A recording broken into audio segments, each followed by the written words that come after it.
Hey, it's Adam with the Backpack Theory Podcast, where we unpack past experiences to help define a better future. And today we're going to be unpacking, frankly, AI, featuring Yosuke Shingu. Yosuke is a local Oklahoma City entrepreneur, and his companies actually feature video production, marketing, and most recently, which is going to be the hot topic of the podcast, AI implementation. He is also the host of the Be Frank podcast that I was lucky enough to join him on, and a fellow fitness enthusiast. Welcome to the podcast. Well, thanks for having me. Dude, yeah, we've talked about this for a while. Finally got the setup, finally got the new studio. And so I was Awesome like, setup, for sure. dude, thank you. I appreciate it. You know, I mean, I was just trying to keep up with you whenever it comes to your technical expertise and like your quaint little environment. So that means a lot coming from you. Thanks, man. I was just having a little problem with the XR cable, you know? Yeah, it's all right. Just figuring out the kinks. Yeah, exactly. So Yosuke, tell me a little bit about, or tell the listeners and everybody a little bit about what your current work is and what exactly you're working on. You know, like you said, currently most of my workload is AI, managing the AI company. So we started about this beginning of this year, and then we're fortunate to dealing with the corporate Fortune 100 companies, and then how many? Fortune 100 companies. Fortune 100 companies. Yeah. So then, we are implementing AI to those companies, but I can't say the name of what clients are because NDA of their size of company, like NDA is this thick. So Wow. I just don't want to say that name, but yeah, 90% of work is that. Also, that I do have a advertising agency company and then video production company. I still do some of video work, but mostly my videographer and editor do handle those kind of stuff. I'm fortunate to have a group of team members, do their stuff. And then also, I don't know, this goes live when, but this will go in like 2 weeks. Okay, so right now, have you been to Wheeler Park? Yeah. Yeah, we have a new sushi restaurant called Akai Sushi. Okay. And then I'm kind of helping them to open, and then it's gonna be probably first izakaya style Japanese restaurant. So it's kind of like you're gonna have a bluefin tuna on the table. They're cutting, in front of you, and then sushi, of course, but like authentic Japanese food. So kind of like I became a good friends with the owner, and then I can help out. So kind of helping them to open it up in the Wheeler Park. That's awesome. Yeah, so that's kind of what's going on. That's cool. You got a lot going on. Yeah. Juggling a lot of hats whenever it comes to everything. Dude, it's part of being an entrepreneur, though. Yeah.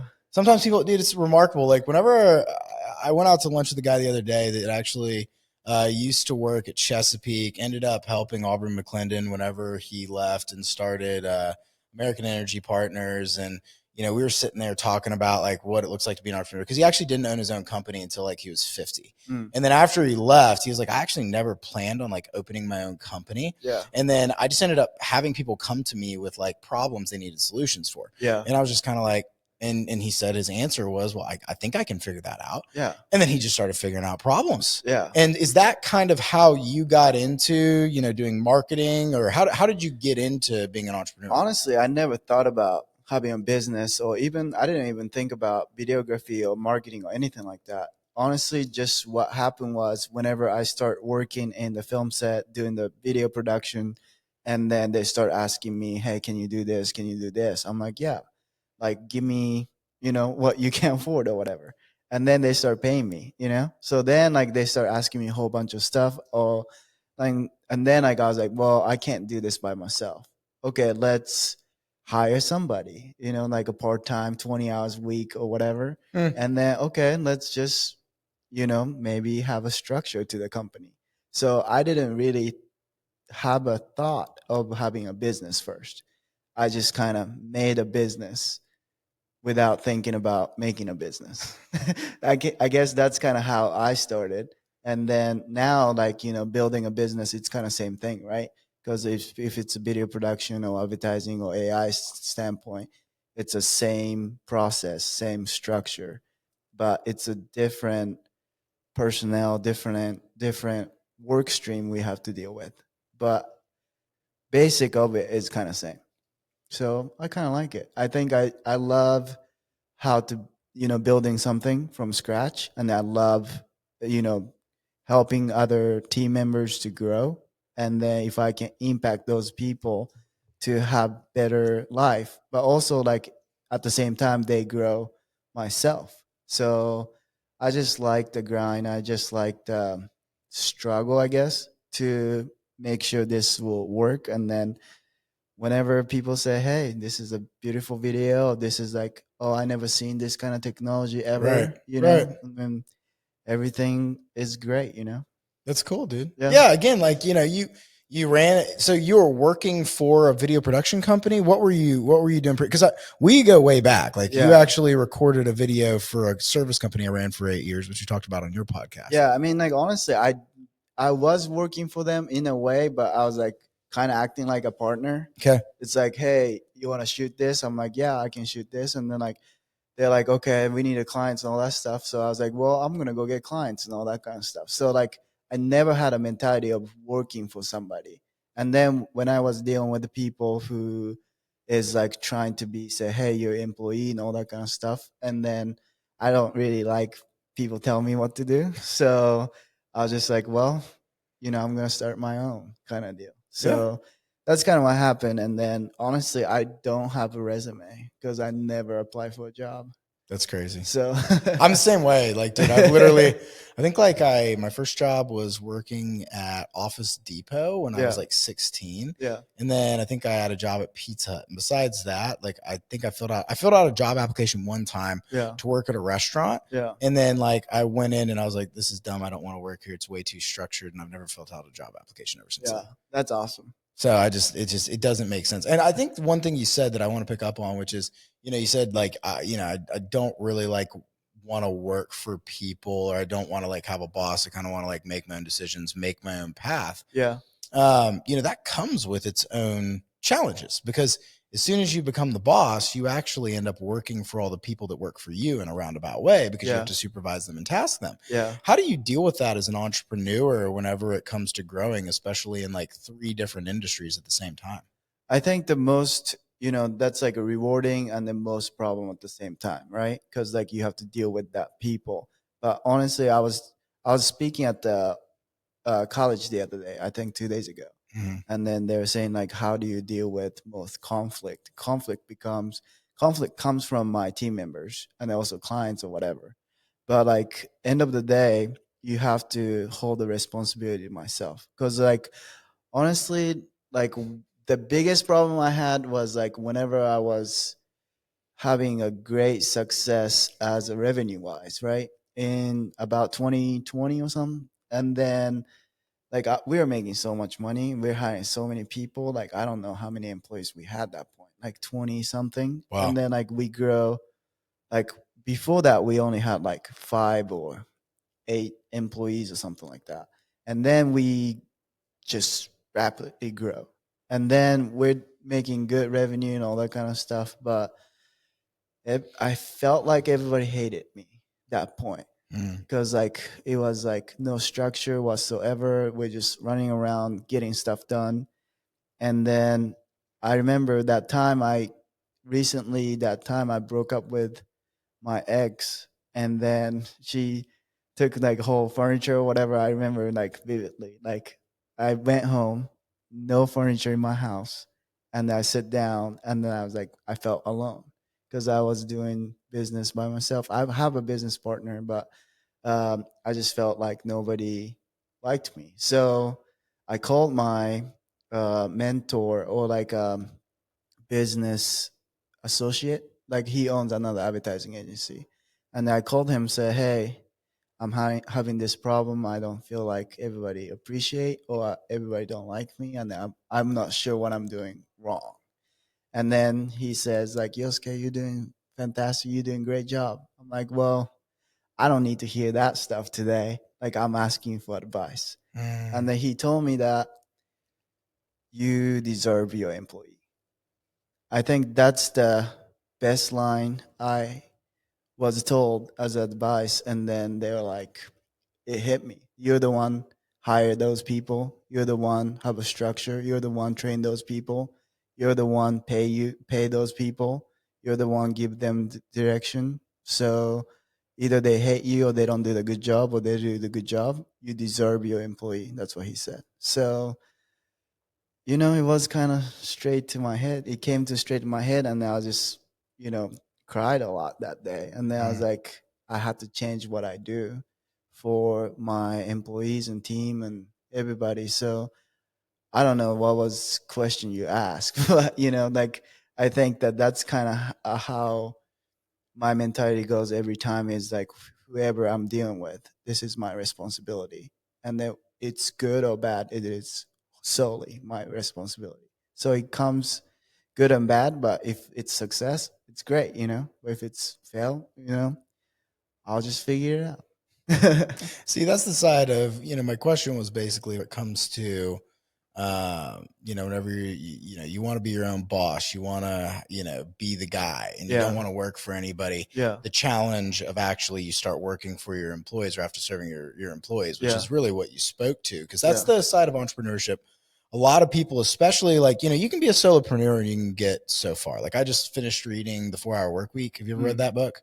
I have heard of it. Yeah, So basically, this guy talks about how he automates his entire life and turns into a 4 hour work week and basically automates everything, like subs all of his workout, all of his assistant workout out to like Asia and India.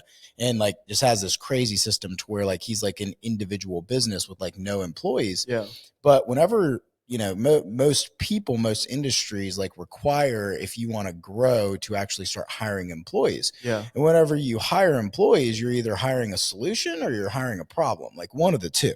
yeah, But it really is up to you whenever you hire those employees how much you're going to maximize or lead them to being a larger problem, or you can turn them into a solution. And that really speaks to you deserve the employees that you have, right? yeah, exactly. And then like I teach my employees all the time. Like whenever they come into a new hire, I tell them the story of like what my grandma said. Is like whenever I was like 10 years old, my baseball coach came to my house to have a dinner, right?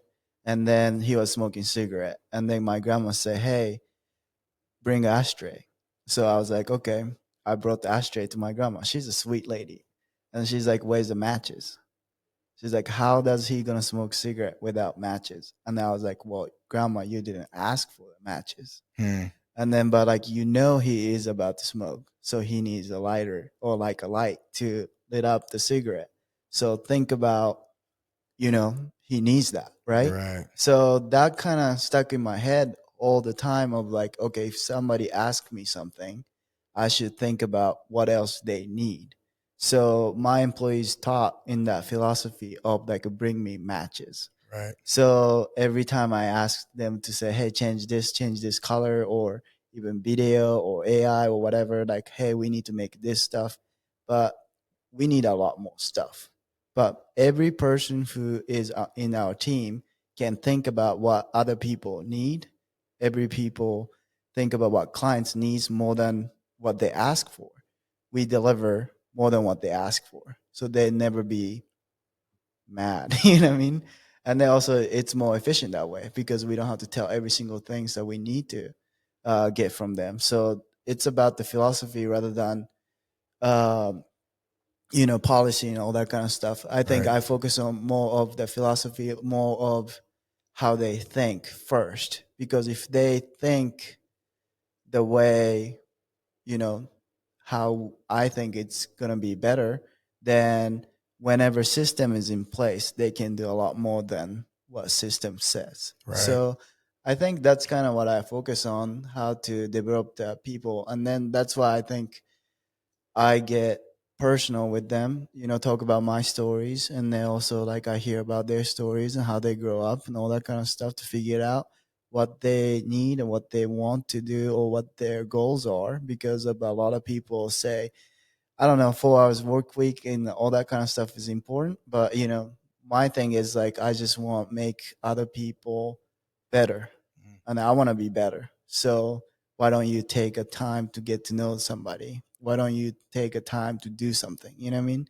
So that's kind of why. But for a week, for a work week and all that kind of stuff, that's kind of what we're trying to do, AI, right? Like we don't have to even work, but at the same time, you have a lot of work. You have a when lot of you work. The human interaction never goes away. And Yeah. the interesting thing, have you ever read Unconditional or Unreasonable Hospitality by, 11 Madison Park is the best restaurant in the world. And at one point in New York City, they really kind of like coined this ideal of like unreasonable hospitality. And the general manager wrote a book that it struck me very between the eyes. And he tells this story about this couple that was in New York with their friends, and they were dining at this, this 5-star restaurant. It was top 10 restaurants in the world. And, he really taught his servers, the people in the restaurant, not to just to do what was required, but to go above and beyond. And so he's listening to this couple, and they're sitting there talking, and they're talking about how great 11 Madison Park is and everything. But the one thing they didn't get to do whenever they were in New York was have a corner street hot dog. Okay. So he literally goes out to the corner of the street after hearing this. This is a general manager, 5-star restaurant, gets a hot dog from a vendor on the corner of the street, goes to the kitchen, tells the chef, "Hey, I need you to plate this, and we're going to go bring it to this table." Yeah. So the chef kind of reluctantly goes, "Okay, this is crazy." So they make it the prettiest, nastiest street hot dog that you can ever find in a 5-star restaurant. All the servers and everybody get together. They go out to the table. The general manager walks up and he goes, "Hey, I heard your conversation whenever it came to your experience here in New York, but I couldn't let you leave without having a hot dog." Yeah. And they laid the hot dog down. And he was like, and he explains that story. And he's like, "That was the best reaction I've ever had from a table. It wasn't, the super extravagant meal. It was a simple action of unreasonable hospitality." And they also take that hospitality and convey it to the people that work there. Like they've got a story about having a mariachi band come out for some of the servers in the restaurants and allow them to have that experience. And the reason I bring this up is the way you treat your employees, the example that you set as the leader, what you do will also, that will reverberate, especially if you're in the service industry, that will reverberate through your people to your clients. Yeah. Because whenever you're in marketing or whenever you're in ads or whenever you're doing something like AI implementation and you're on the cutting edge of that, that can really bring challenges trying to really produce a viable product, especially when you're in the creative industry. Do you see whenever you're treating your employees that way, that conveying to your clients? Yeah, I mean, absolutely. I mean, honestly, even client from my employees to client level, yes. But I think from the AI standpoint, because of the software developers, right? They work tirelessly. Right. And they also I don't know how they do it, but they sit down on computer and they're just cranking out the codes, you know what I mean? But I think it's most important to how we treat them. And then we go, I would like to say we go above and beyond to take care of those people, so that if we have some bugs issue or something like that, I mean, they're working tirelessly. Right. So I think that's the kind of the things that they do to make sure our clients is happy. So also that, I don't know, AI is different because what we have is very unique. So we are differentiate it from our competitions. However, marketing side of things, everybody can make websites. Everybody can make videos. There's a skills and quality to it, but what differentiates is customer service. Exactly right. So for that point, I think that's vital success. You know what I mean? Because if you have a great product, maybe customer service is important, but if you have a good product, product is sell itself. So that's what we're trying to do too. As the AI side of things is, yes, we do have a custom configuration part and implementation to enterprises stuff, but we do have a product that anybody can use, so that we don't have to have a service, so that we can scale out quickly. So you're bringing that up. We were going to talk a little bit about the podcast and, you having me on and everything, but since you're already on the AI topic, let's just go there. Okay. How in the world did you stumble onto an advanced piece of technology like an AI engine? Yeah. Whenever it comes to what you're doing, why don't you tell us the story about how in the world did you get into AI integration, for God's sake? So I think that I can't take any credit about started AI on anything like that. But I do think that AI has been in this world since like 70s, right? Or 60s even. So I mean like computer technology and all that kind of stuff and artificial intelligence has been around.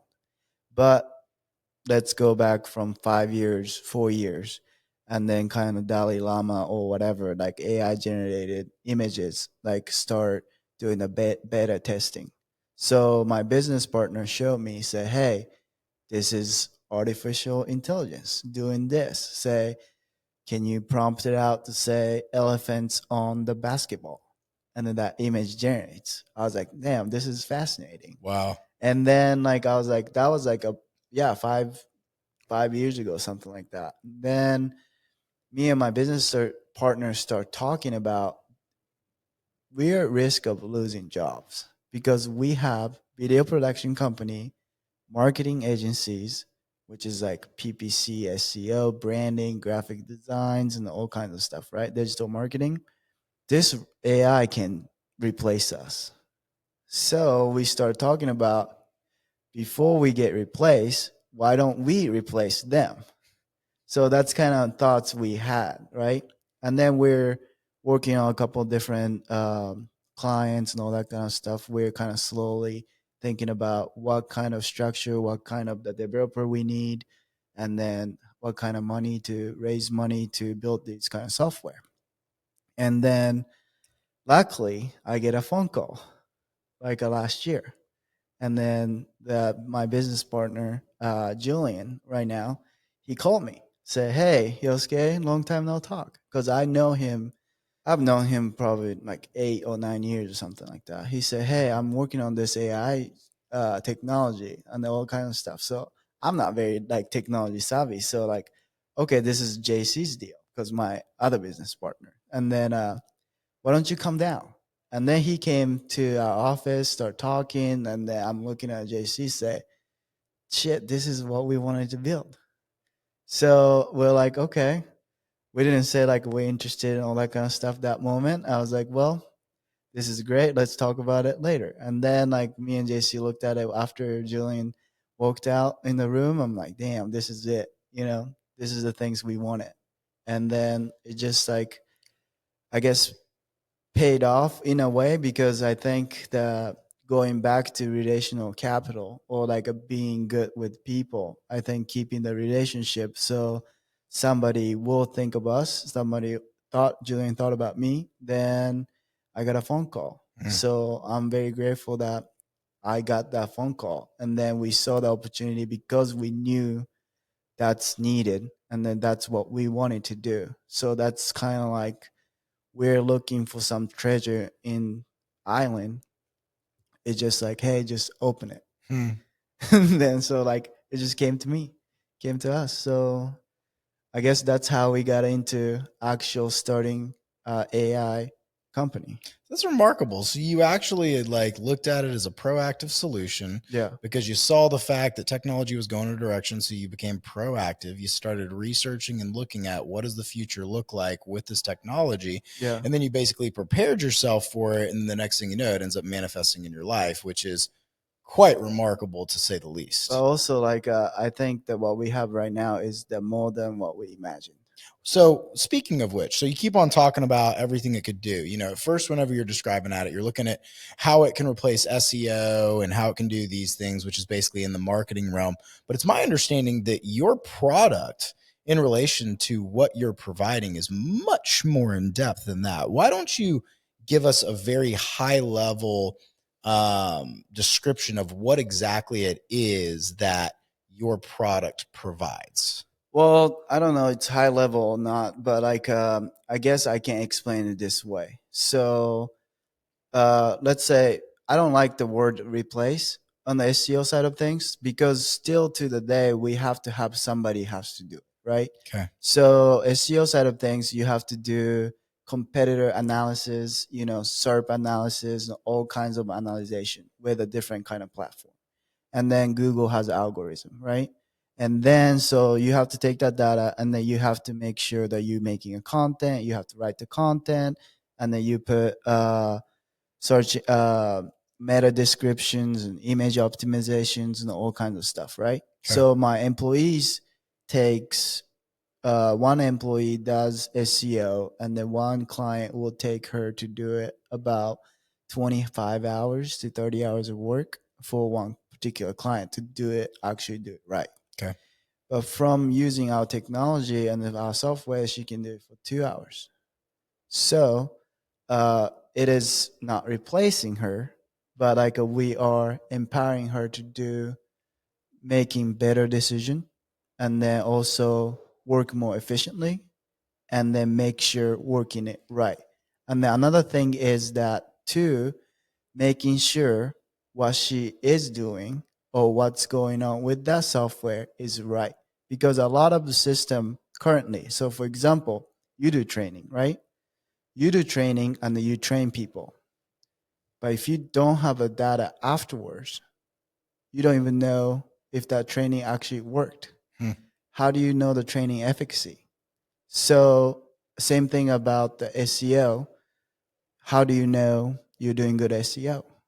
So, what we do for the AI standpoint of the business is we train, we have a software implemented to empower our employees. But at the same time, we have auditing and check and balancing system so that make sure it's working. And at the same time, we upgrade our software to work it better because we have a feedback system, you know? So we can use it for training. We have so many use cases to use our software. The big things about our software is unique is that a lot of different AI company can do one thing. Let's say call analysis. They can record the phone call. They can analyze that call. That's great, right? Just a one AI feature. What we have is that all the feature is available, put one to one together, so that I explain this to client all the time. Said if you're looking at a car, all those AI companies, what they're doing right now is making a one wheel or like a windows or seats or One whatever. facet. Yeah, exactly. Then they don't have a car. We have a car. Also, like ChatGPT or Grok or any other language model, we kind of explain it as like gasoline, type of gasoline. Some AI technology can only use OpenAI. Then it has a security problem, privacy problems, right? Because OpenAI takes your information and all that kind of Right. stuff. So some company doesn't want to do that. But we do have a car where that you actually we can implement it to business point A to point B. Also, we have a special engine which our software can take any language model. So we have the solution that we can implement to the company. So that's why we are very different. Than I guess we're very different than those like a facet AI companies. So that's kind of, I don't know. That's a high level, but that's just kind of No, that's a good dude. That's a really good description. Like I know whenever you explained it to me, you were talking about if a software has an API integration, basically you can plug your AI engine into the back of it, correct? Kind of, yes. So let's if someone's listening to this and let's say that they've got an accounting firm. Yeah. And they use a program that has API integration. Mm-hmm. And the thing that they're wanting to start fixing is whenever they have spreadsheets that they're pulling, Mm-hmm. they for some reason are getting miscalculated numbers and they think that there's a human error involved. Mm-hmm. How could your program, your artificial intelligence, go in and help solve that issue? Well, there's a multiple different things we have to figure out to answer that. But one, do they have a right system in place in the first place? Okay. First of all, right? First of all, like if AI is detecting the error as grand scheme of things from the public knowledge, then maybe AI can detect that what they're doing wrong in that capacity. Okay. But that itself does not solve the problem. Okay. Because they don't know what specifically the specific steps, what that accounting firm you're talking about. Okay. So the AI have to know that what the company is doing. Okay. So then if we figured out what the company is doing and then general knowledge put together, right? Because if you don't have that two steps, that's why a lot of different AI companies say, hey, we can solve the problem for you. Yes, it's true in a way, but it doesn't really work for the business standpoint to implement because that answer comes back wrong. The answer is hallucination answers. So that's what we prevent to we actually implement AI because we can't do a bandage fix, right? Like duct tape fix. They just want to fix the solution. We have to be system. So we work with the company on the enterprise level to make sure that their system in place is correct, and then we work with them and then we implement that and then make sure that works so that for next time the accounting person is doing it and then we can say what they're doing right or wrong, and then also we can help them. So basically what you're saying is that if they have a problem that they identify, you go and you look at it, and then the AI is going in to observe and prevent that from happening in the future, or recording if that mistake is repeated. Yeah. And so it's helping to monitor basically and observe for human error.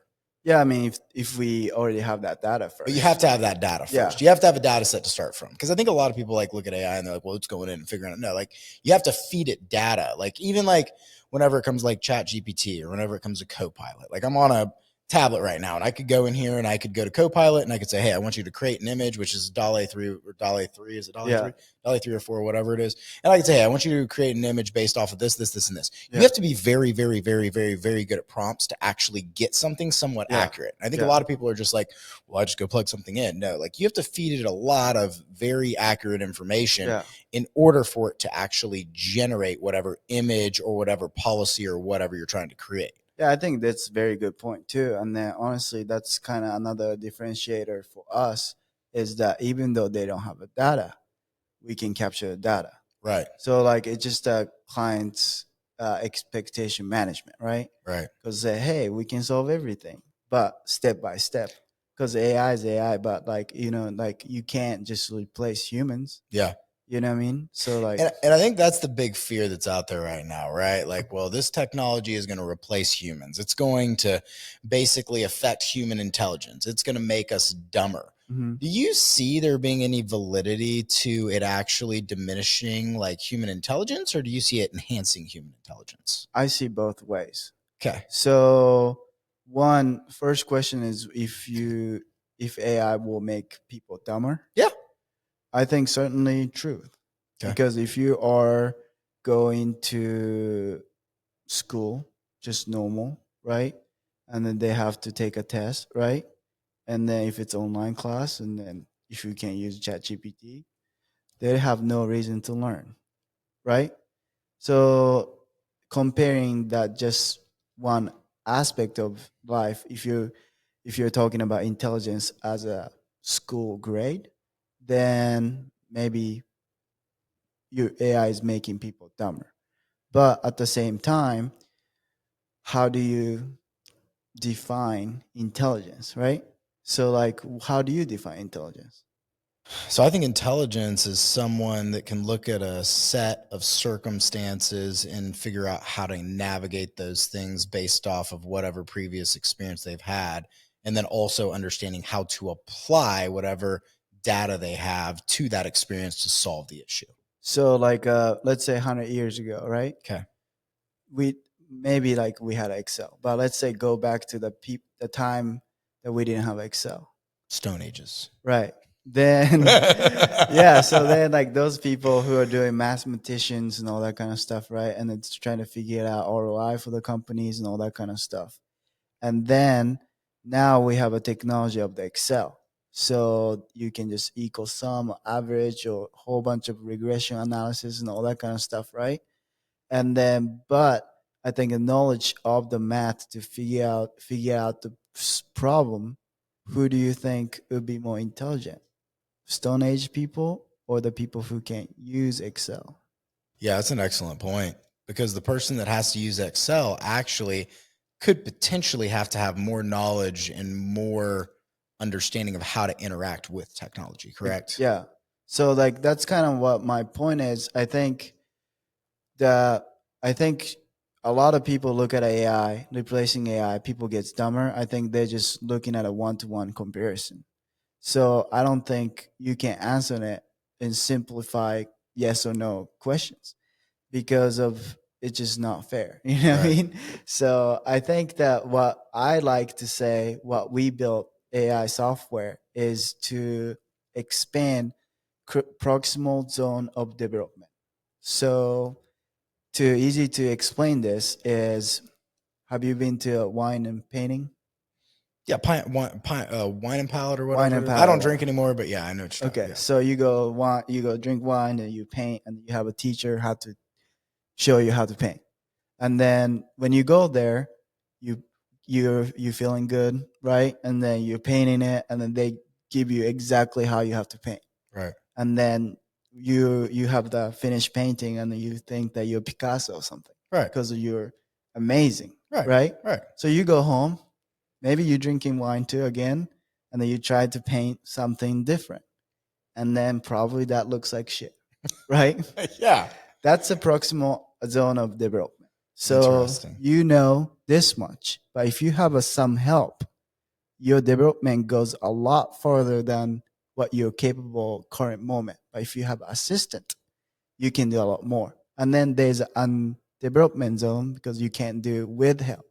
So what we do as a software standpoint and the technology standpoint is that we're just expanding those proximal zone of development because AI have assistant assist your employees or assist me or assist anybody to do more. So that's kind of how we explain what AI technology is because we are not replacing people. We're just expanding what one person can do.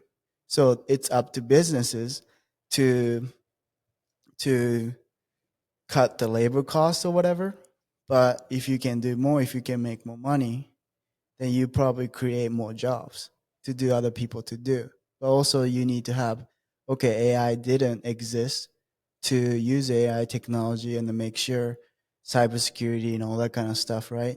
That wasn't needed before. Before Stone Age, nobody was doing the cybersecurity jobs. We didn't have to. Right. So I think it's not really one to one question. So that's kind of how we explain like we're not replacing humans. I agree with you. Actually, Yeah. what it's doing is increasing efficiency overall, which should, if employers use it correctly, Mhm. like it should actually provide more time and a much more efficient and enjoyable work-life balance. Yeah. In theory, it should reduce the work week. I think it was back in the 70s. There was a study done.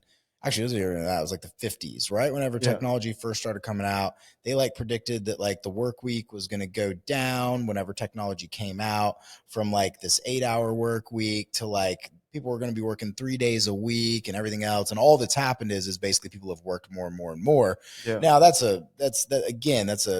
part of this consumerism and production mentality that we have in the United States, to where Yeah. there's no leisure. Basically, you take work home with you, and like your production is basically your purpose, which I'm not for. But what you're describing, and I really enjoy it, is the fact that, I mean, if we're talking about, correct me if I'm mistaken, but we're talking about 22 hours for one task to 2 hours. Mhm. I mean, that's like what, 1,000% Mhm. increase in efficiency? Is it 1,000%? I can't do I think math. it's I'm I think Asian, it's but I can't do I think it's math, you know? 1,000%. So you're increasing someone's efficiency. I mean, it's 10 times Yeah. efficiency. Yeah.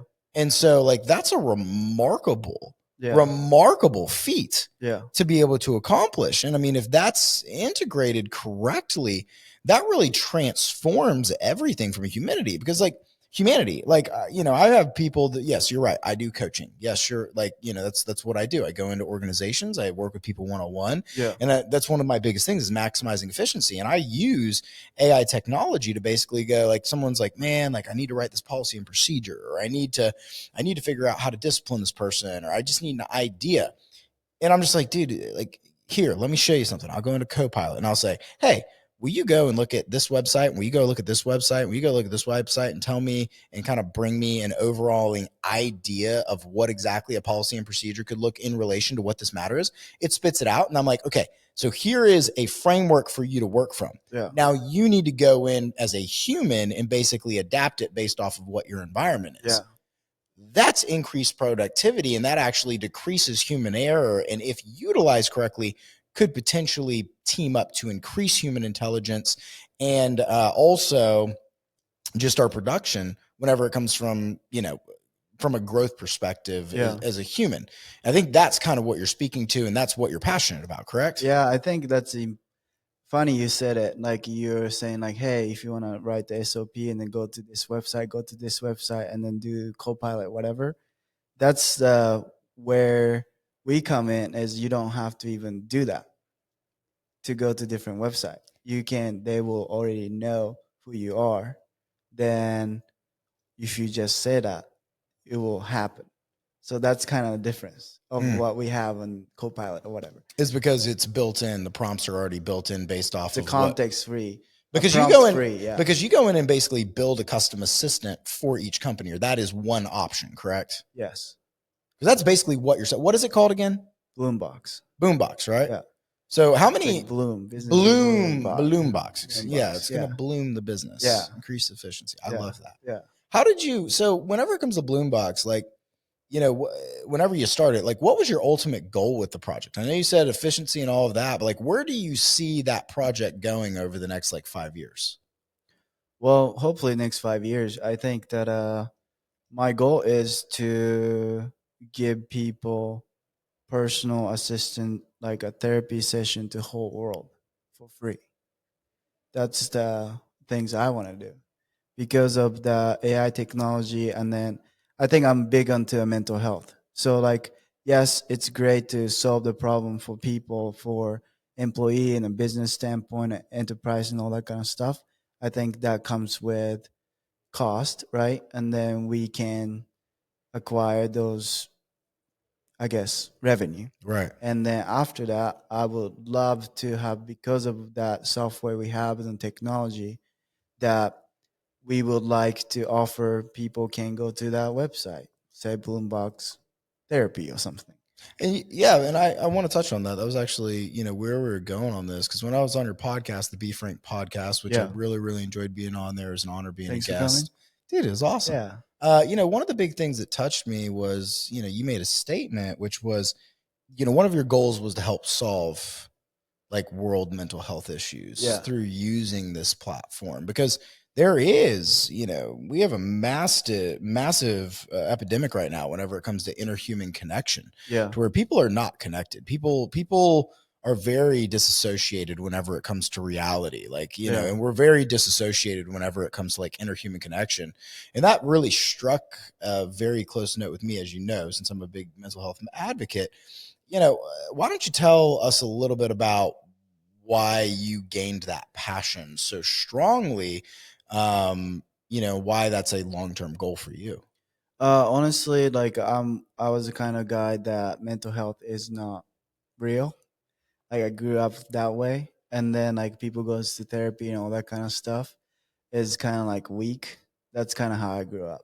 But after I went through my share of my life or whatever, I went through that depression, I would say, and then I wanted to, you know, do kind of crazy stuff or risk myself, even my life and all that kind of stuff. And then also that I have seen, or I have my friends uh, that they're not here anymore. Right. So honestly, just simple fact is I experienced it, and that I don't want to experience that again with the people who I love and care about. And then why wouldn't I offer that if I have that technology? Why wouldn't I offer if I have the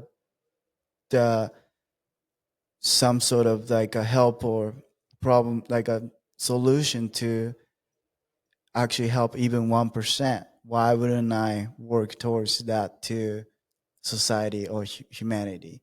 I'm not the one developing the software, but I do own the company, and then why wouldn't I do that?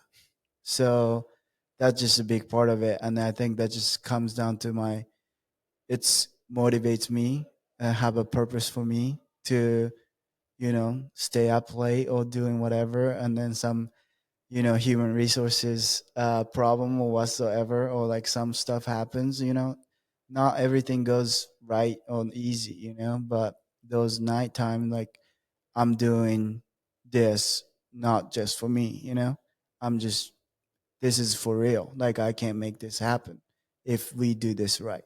So I don't know, that's kind of motivates me, and then do stuff. So I don't know, that's kind of why I just wanted to make sure this happens. Dude, you said a couple things, and if someone's listening to this and they're thinking about being an entrepreneur or you're thinking about getting into business, one thing I have a lot of respect for you about is that you think big. Yeah, I do. So I don't know if you've read the book Thinking Big, but like, I don't know. dude, so many people, they limit themselves. They put Yeah. themselves in a box. They go, how could I possibly make an impact? Or like, there's certain levels of transcendence whenever it comes to humanity. I listened to a book here recently that talks about, it's literally called The History of Everything. And the Yeah. author's talking about these level of transcendence where, like, whenever you're born, you're like on level 1, where basically all you think about is yourself. And then, like, maybe you get into your adolescence and you get to a level 2 where you kind of think about your family, Yeah. and then maybe like your cat and dog. And then you get to the next level and you kind of think about like maybe your couple friends at school. And then a lot of people, like, in that area, they kind of stay at this like tribal area. They don't really allow themselves to expand. Those higher levels, a lot of people get glimpses of that and they go, well, it would be nice to impact the world, but what is little old me going to do to impact the world? And the way you describe and your passion, and not taking yourself and putting yourself in a box to where you're allowing yourself to bloom, you're allowing yourself to grow, you're not putting limits Yeah. on your capability, really speaks to, I think, why not only have you been successful, but just even from the moment I met you, I know that your future is so bright, man, because Thanks, man. because you're looking and you're talking about impacting like billions of people. Yeah. That's a big vision.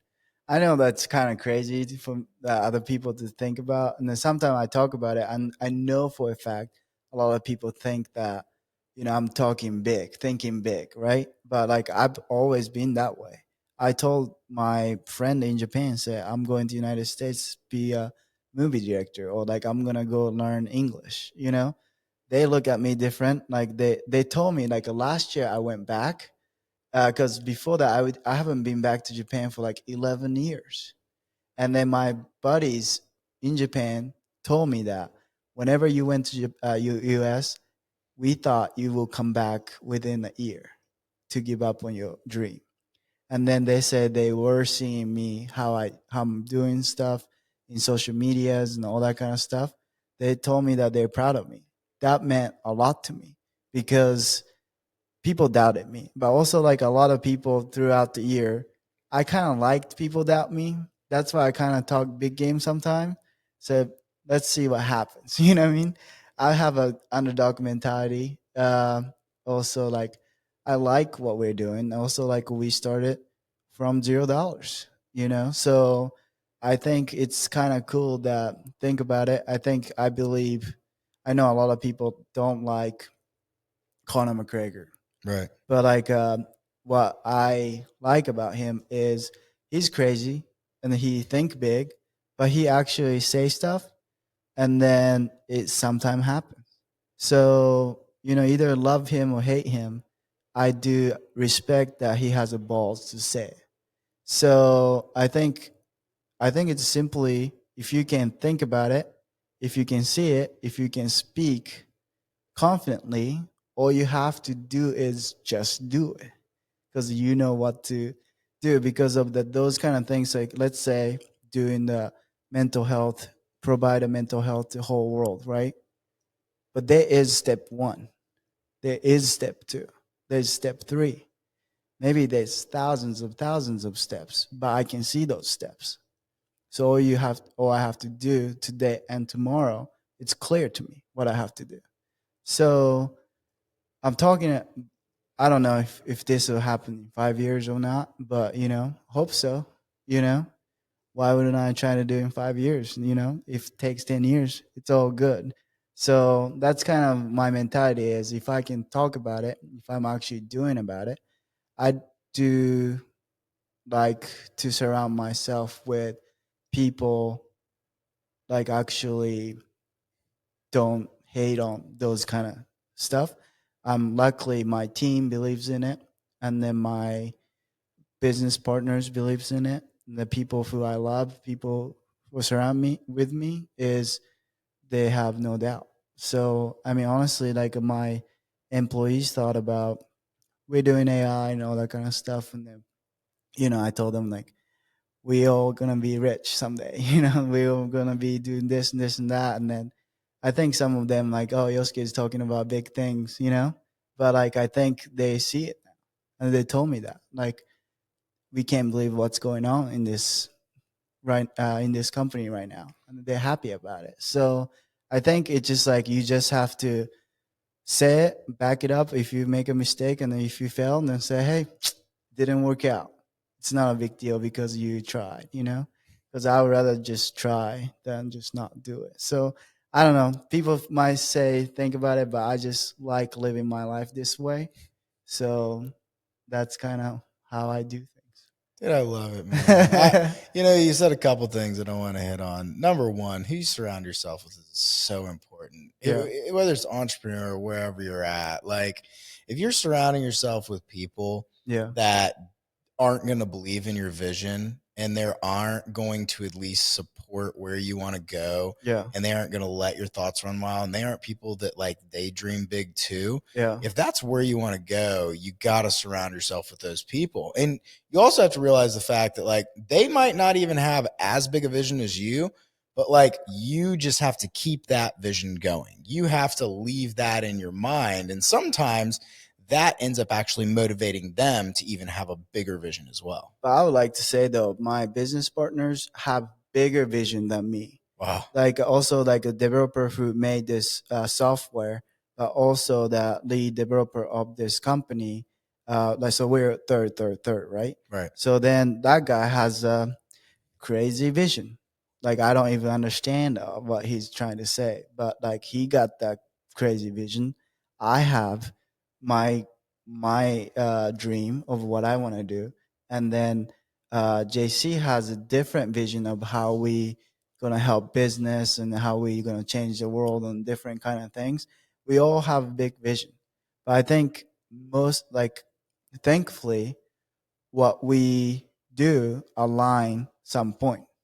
So I think we're all working together some to the one direction, but we all have big visions and big dream. And I don't think when we have talks about it, even like having a beer with them or whatever, like we talk about it, like this is gonna happen, Yeah. this is true, and then we put words where the mouth is or whatever. I don't know that's a right saying, but we work hard, You're a man of action. Yeah. I think you and I sat down and had dinner one time. We were talking about whenever it comes to relationships or whenever it comes to anything in your life, Yeah. like, you're on this roadway, Yeah. and whether it be in business partners, whether it be romantic relationships, whatever, Yeah. like whenever you're on that roadway and you got people with you, it doesn't necessarily mean you actually aren't ever on the same road as someone else. You might imagine that you are, Yeah. but finding people that whenever you look out in the distance, you're like, okay, we're headed to a common area. Yeah. And then sometimes they're going a little bit faster. Sometimes their dream's a little bit bigger. Yeah. But you're going in the same direction. You're not going and veering off on these crazy tangents.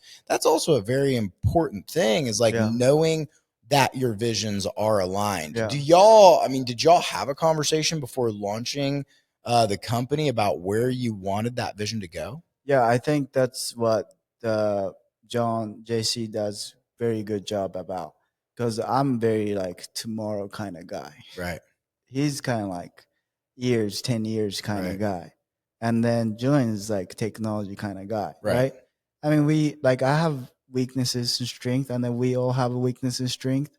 I mean, we have a good team. I mean, we talk about it, and then sometimes we don't want to talk about it. We talk about it, And then yeah, I think I feel great about what's going on. And then yeah, I think we're aligned in most of stuff. Some stuff is not aligned, but like we work it out and it gets aligned. So I think also everybody cares about each other from personal level.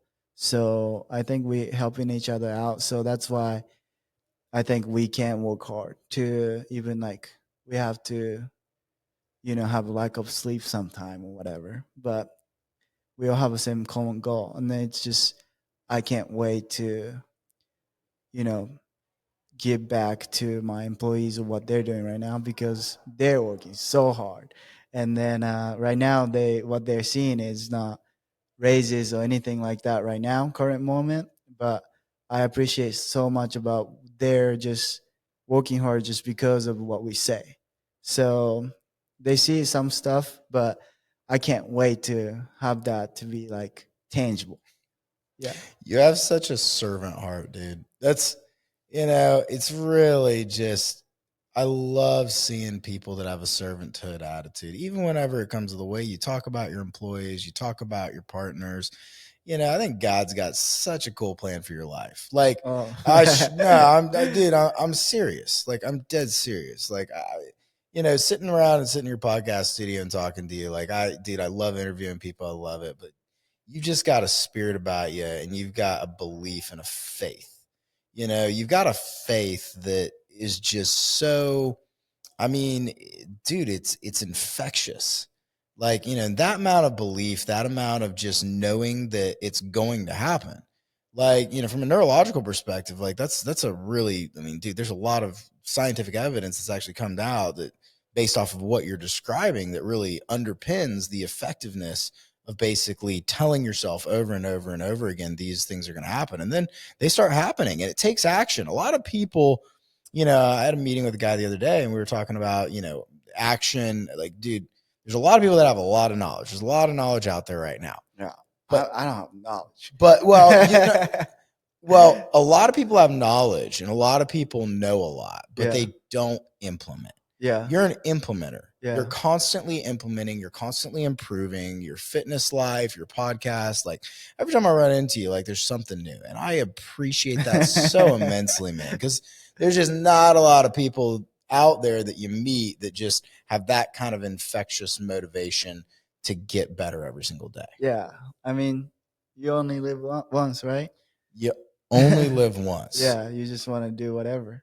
So tell me real quick, if someone's listening to this and they're like, wow, this is super intriguing, and maybe they're a small business, maybe they're an individual, and they want to learn more about what it is you do.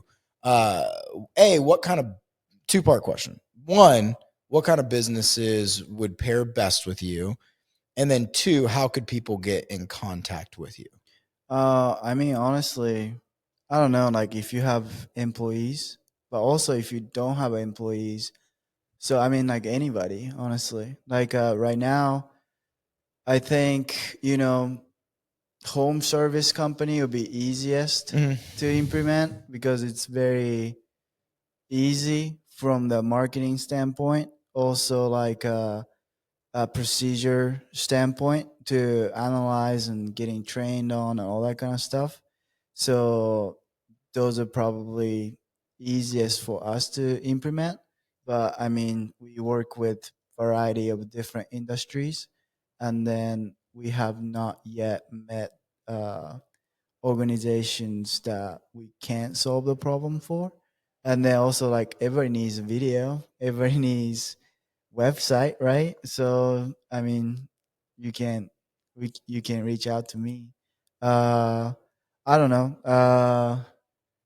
So many emails I have, but Do you want them just, I mean, I know your social media, we'll post that on that. We'll Yeah. post your email on it as well after this. If Yeah. this is something you're interested in, DM me and I'll get you in contact with Yosuke, or we'll have all of his information and, some links to his website and everything so you can get in contact with you. I do have a question real quick. I know your company's called Frank. Yeah. Right? And I know your podcast is called Be Frank. Yeah. I don't think I've ever asked you this. Why is that? So the reason is, well, first one, we have a video production company called Gen M Creative, because of what, when we started, millennial marketing was a big deal. So generational marketing, uh, creative, whatever. I didn't like it because like everybody calls us Gen M boys or whatever, and then like it just didn't sound cool to me. But also like sounded like local shop, right? But like I just told them, say, hey, we're becoming full service agency.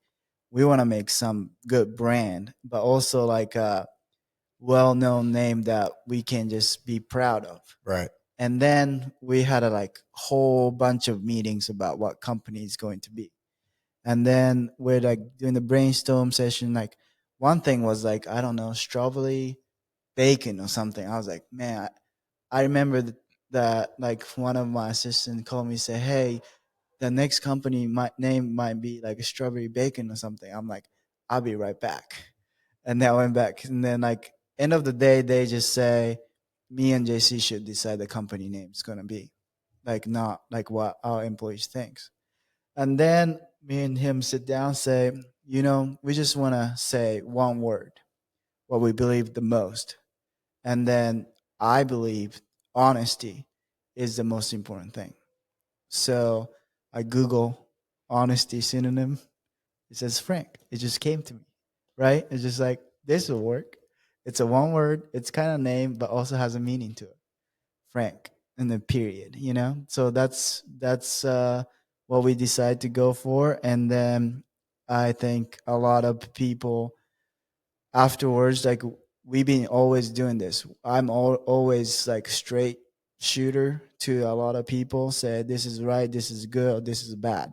But also you have to be true to yourself, because if you can't do it, or if you cannot do it, or something, that if you don't know something about it, you have to know you don't know something about it. So then you can be honest to yourself, and then you can grow. So the point is to grow business, grow ourselves, and then we all be happy. But you have to be honest first to get there. So that's why we call Frank. That's awesome.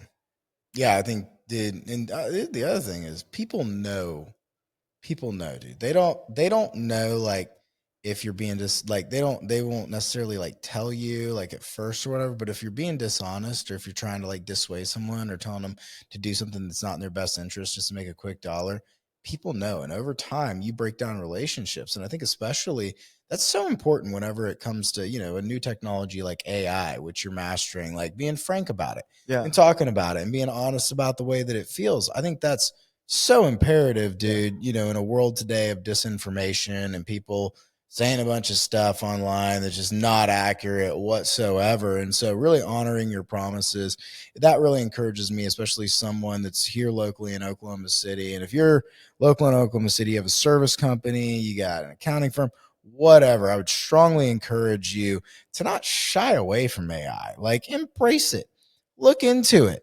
Like, it's here to stay. And so the sooner that you learn about it, the more that you're going to be able to maximize efficiency, productivity, and then hopefully help solve quite a few issues, increase the quality of life whenever it comes to your employees and your own self, which I think is really what you're speaking to. And dude, this has just been a super enlightening conversation, and I really appreciate you coming on the podcast. Well, thanks for having me, man. Like the way you handle podcasts, you have notes and all that kind of stuff. I don't have a preparation like that, but also how you speak and how you inspiring other people. I mean, like I haven't talked to you for like a couple months, but I've been seeing like what you're doing on social media, and I think that motivating people to grow your business. I think it's awesome things you're doing. So I'm very happy and I appreciate you having me on. Thanks, dude. So I got two questions to ask everybody. End of the podcast. Number one, if there's a book you were going to recommend for someone to read or listen to audio book, what would that book be and why? For business, I would say E-Myth. For the personal, I would say Subtle Art of Not Giving a Fuck. I love that book, by the way. By the way, I just started E-Myth today. Okay, great. Literally just started it today. I downloaded it off Libby. I just the 4-Hour Workweek book. Yeah. So at the very, very end, he's recommended a bunch of books, and he just started that one. So I literally just started it today. Good. It's not ironic. I think you'll love it. That's not chance that you came on here and said it, because you just confirmed it. I'm really, really excited. Yeah. We'll trade notes after I'm done. Okay. And then the other book you suggested, love that book too. Yeah. Really, really good when it comes to self-improvement in life. Yeah. It's very frank. Yeah. Second question. If there was one person in your life that's really impacted you, whether it comes to business and personal, who would that person be and why? I'll say JC. He's my business partner. And he's the only person I trust in the whole world. Right. So, I don't know. Nothing else to say about that, I think if I didn't become partner with him or be friends with him, or, I would probably not be here anyways, also how patient he is. And then we kind of traded places because he was a nice guy. Mm-hmm. And then 1 year he was trying to be asshole for a whole year. And then like 1 year I had a moment of like, okay, I need to be nice. So like we grow together, and then, ride or die kind of deal. So like, I think that, I don't know, nobody else will come to my mind. I love that, dude. I love that. It's so good, dude. It's great to have partnerships with people, especially in business that you trust and that they grow closer than a brother. That's incredible. Yeah. So in 60 seconds, if you were going to tell someone's listening to this podcast, they're still kind of on the fence about AI. They're still kind of like, man, I don't know, the world's going to end. If you were going to give them a quick breakdown of why they should embrace AI, what would you say? Honestly, if you think after this talk, or even like till today, like you think about like AI might not work, then it's too bad. You know what I mean? It's gonna be here to stay, and then somebody else is gonna make more efficient job, and then you're gonna be like hold back or just run slow. You know what I mean? Like if you wanna run the marathon by foot, or you can just ride a bike. You might as well just ride a bike. You know what I mean? So I think you just have to. I don't know. I think okay, maybe this is going to more than 60 seconds, but I just wanted to say this. Whenever people are going to utilize AI and they're using one technology, then you implement it to your business and then you judge that AI will not work. That's not, I don't want people to do that, because of a lot of technology, a lot of AI company out there cannot maybe implement to your business. But that doesn't mean all AI is the same thing. So I think as a business owner or whatever you are doing, I think try it out maybe like 10 different things. Then probably one of that will fit.